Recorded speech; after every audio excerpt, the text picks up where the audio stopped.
Olá pessoal, sou a professora Marília Cunha. Vamos para mais uma aula de normas nacionais e internacionais de arquivo para o CESP. Se você quiser falar comigo no Instagram, Arquivologia Concursos, e-mail estudandoarquivologiaconcursos@gmail.com e o Facebook Arquivologia para Concursos, professora Marília Cunha.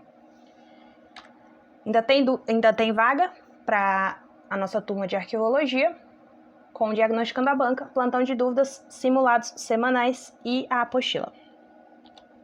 De novo, o link para você ler esse documento que está baseado na aula está na descrição. Se você ler as 17 primeiras páginas, eu tenho certeza que você vai conseguir fazer qualquer questão sobre ela. Vamos lá. A ISAD-G se divide em 26 elementos e 7 áreas. O que significa isso? Que quando a gente vai descrever um documento, ele organiza dessa forma para ficar mais claro o entendimento. A área de identificação, você vai colocar o quê? A informação essencial para identificar. Ou seja, digamos que eu vou escrever a minha carteira de identidade. Eu vou ter que colocar o quê? O código, ou seja, o meu RG, o título, que é minha carteira de identidade, a data que ela foi feita, né? A data de emissão, no caso, o nível e a dimensão. São as coisas básicas que eu tenho que colocar. A área de contextualização seria o quê? Quando você vai colocar sobre a origem e a custódia da unidade. Ou seja, quando eu vou colocar sobre quem, vou identificar sobre quem produziu esse documento e quem está agora tendo a guarda dele, custodiando. Então, eu vou colocar o nome do produtor, a história administrativa, seria a história, no meu caso, falando da identidade, seria a história, a minha história como pessoa, a biografia. A história arquivística, que seria o quê? Digamos que a minha identidade está sendo guardada pelo Arquivo Nacional. Então, eu vou contar a história do Arquivo Nacional, a história do documento no Arquivo Nacional. E a procedência. A área de conteúdo e estrutura seria a informação sobre o assunto do documento e a organização ali. Então, são coisas sobre o âmbito do conteúdo mesmo, a avaliação, se ele teve uma tabela de temporalidade, se ele vai ser eliminado, as incorporações e o sistema de arranjo, que é algo já muito específico. Se você estudou descrição, você vai saber o que é, que seria mais ou menos a organização do documento dentro daquele fundo. As áreas de condição de acesso e uso, que seria o quê? Sobre a acessibilidade do documento. Então, eu vou falar se a condição de acesso, ou seja, se ele é sigiloso, ou se ele não tem restrição, se ele é ostensivo. As condições de reprodução, ou seja, ele está num microfilme, ele está num CD. O idioma do documento. As características físicas e os requisitos técnicos. E os instrumentos de pesquisa, ou seja, se vai ter um catálogo, tem um índice. Tem a área de fontes relacionadas, ou seja, os documentos que têm uma relação um com o outro, tem uma relação importante. Então, digamos que eu peguei aqui a minha carteira de identidade e tá lá o meu CPF também. Eu vou falar, o CPF dela tá relacionado à carteira de identidade. Então, você vai colocar nessas áreas. Se tem a localização de tons originais, a localização das cópias, a documentos relacionados, as unidades de descrição relacionadas e as notas sobre a publicação. A sexta área, que é a área de notas, que é destinada à informação especializada ou qualquer outra informação que não possa ser incluída em nenhuma das outras áreas. Ou seja, tudo que não abarca o que eu falei vai ser colocada na área de notas. E a sétima área, que é a área de controle da descrição. É informação sobre como, quando e por quem foi feita a descrição. Ou seja, a pessoa que pegar a minha carteira de identidade para descrever, nessa área aqui ela vai se identificar como, quando e ela identificar a ela mesma, né? Quem ela fez. Então, você vai colocar as notas do arquivista. O arquivista é a pessoa que faz essa descrição.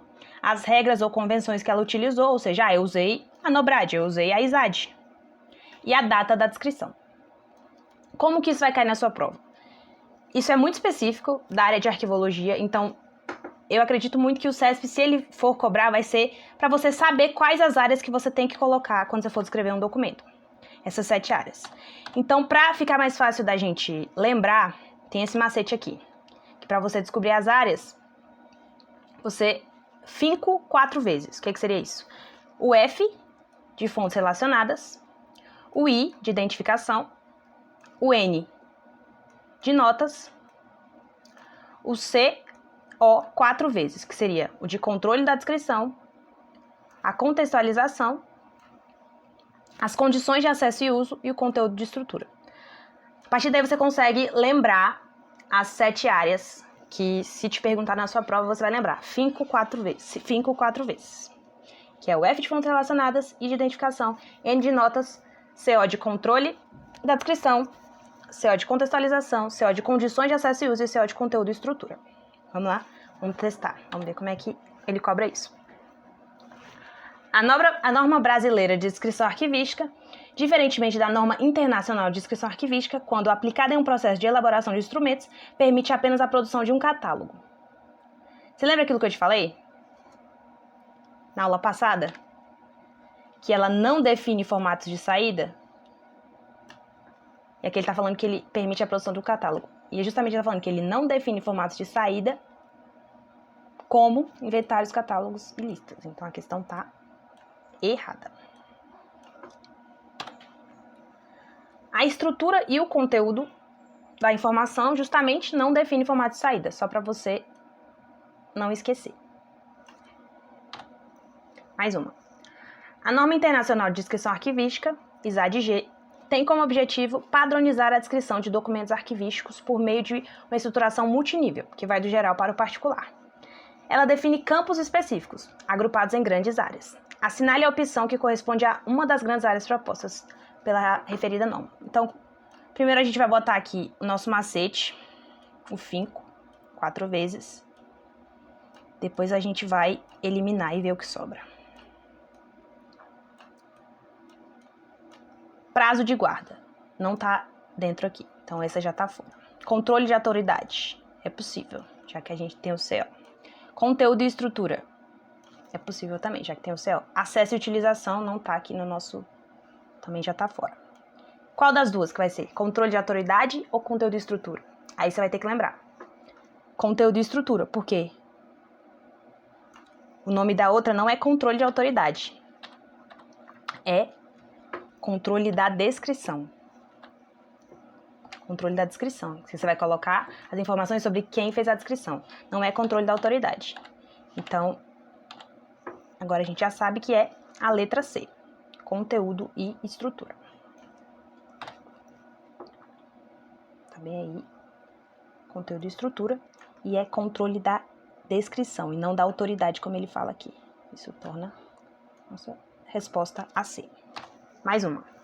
As normas gerais internacionais de descrição de arquivo, propostas pelo Conselho Internacional de Arquivos, estabelecem uma estrutura desejável para qualquer descrição em que os elementos são agrupados em áreas de informação.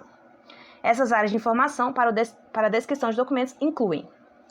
Vamos colocar de novo aqui,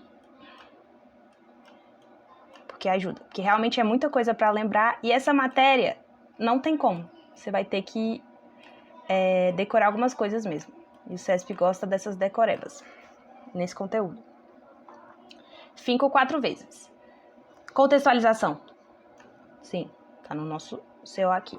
Notas. Tá, é o nosso N aqui. Localização. Não tá aqui. Então essa já tá fora. Registro documental é uma área? Não tá o R aqui. Condições de acesso e uso. Também tá no nosso CO, né? Então é aqui. Então, quais são? Tem 3 que estão certas. A área de contextualização, a área de notas e a área de condições de acesso e uso. Então, tem 3. Resposta letra C. São as 3 áreas que existem que ele pediu que você soubesse. Condições de acesso e uso, contextualização e notas. Tá vendo? Não tem localização, não tem registro documental. Letra C. Mais uma. Na ISADG, os campos designados para informações específicas estão agrupados em 4 grandes tópicos. Identificação, onde se determina o que está sendo descrito, volume, datas, códigos e títulos. Histórico, onde são indicados tanto os dados básicos referentes ao produtor dos documentos, como o percurso desses documentos até o ingresso no arquivo. Conteúdo, onde se procura resumir para o consulente as principais características dos documentos. Consulta, onde há orientações quanto a aspectos práticos da consulta documental, como condições de acesso, possibilidades legais de utilização e reprodução, idiomas e os instrumentos de pesquisa. Questão grande, tipo, nas 2 primeiras linhas a gente já consegue responder. Ele fala que está dividida em 4 grandes tópicos. Tipo, não está. São 7 tópicos. Só aí a gente consegue responder. Mas a gente pode ir mais longe, tentar responder de outras formas. Área de identificação. Vamos colocar aqui o nosso finco. Você não é obrigada também a saber o número de áreas, né? Pode só lembrar disso aqui. O finco. Ele fala que existe a identificação. Tá o nosso I aqui. Ele fala que existe o histórico. O H não tá aqui. Só aí também a gente já consegue saber que a questão está errada. O histórico não existe. O de conteúdo somente não existe. É de conteúdo e estrutura. Conteúdo e estrutura. E consulta também não existe. Não está aqui. Questão errada. Mais uma. A ISAD propõe campos específicos, hierarquizados em grandes tópicos.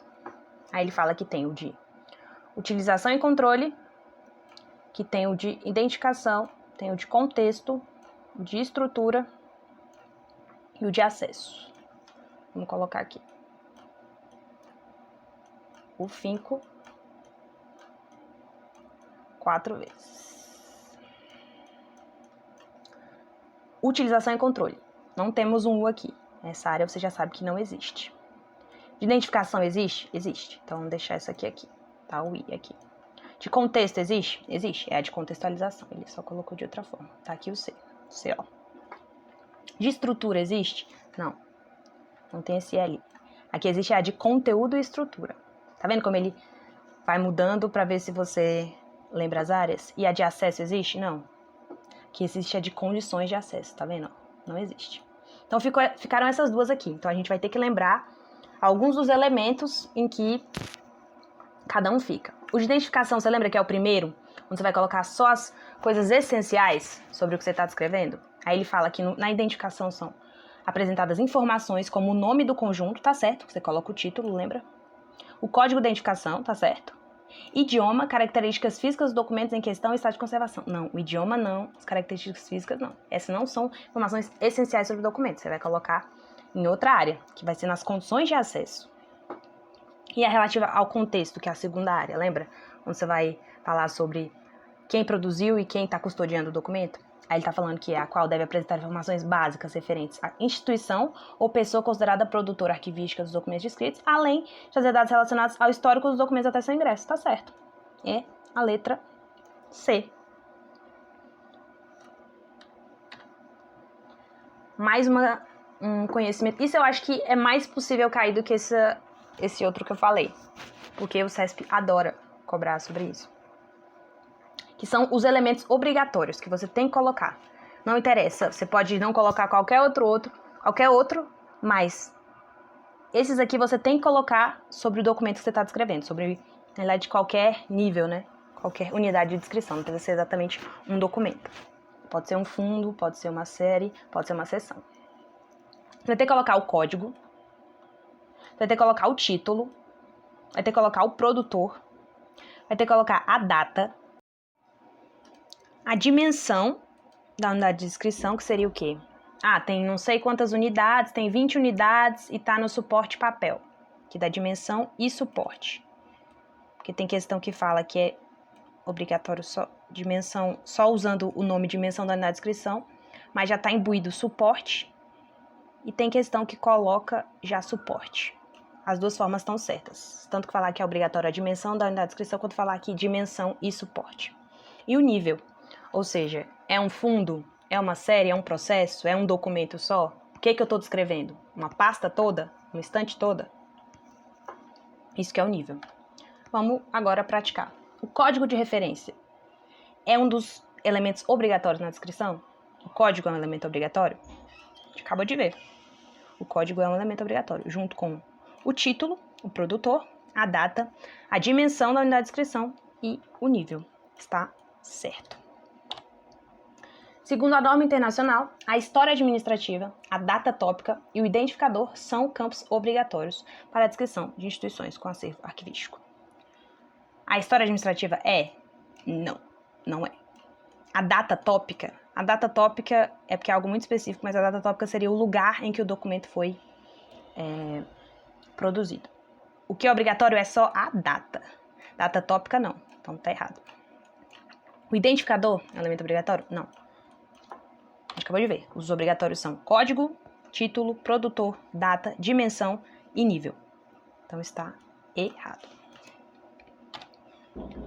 A dimensão da unidade de descrição, o código de referência e o título não possuem obrigatoriedade de utilização no momento da descrição de um acervo.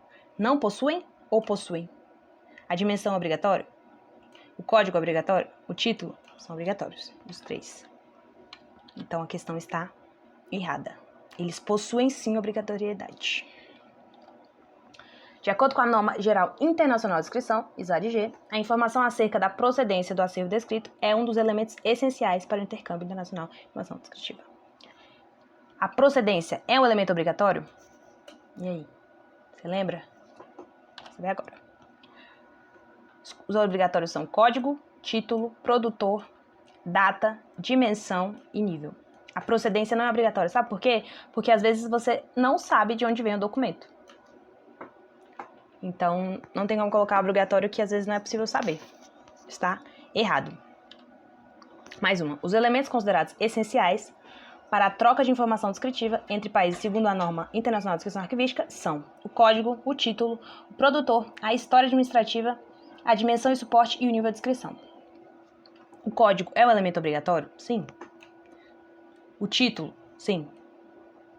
O produtor? Sim. A história administrativa? Não. A história administrativa não é obrigatória. A dimensão e suporte é? E o nível de descrição? Também. Mas a história administrativa não é.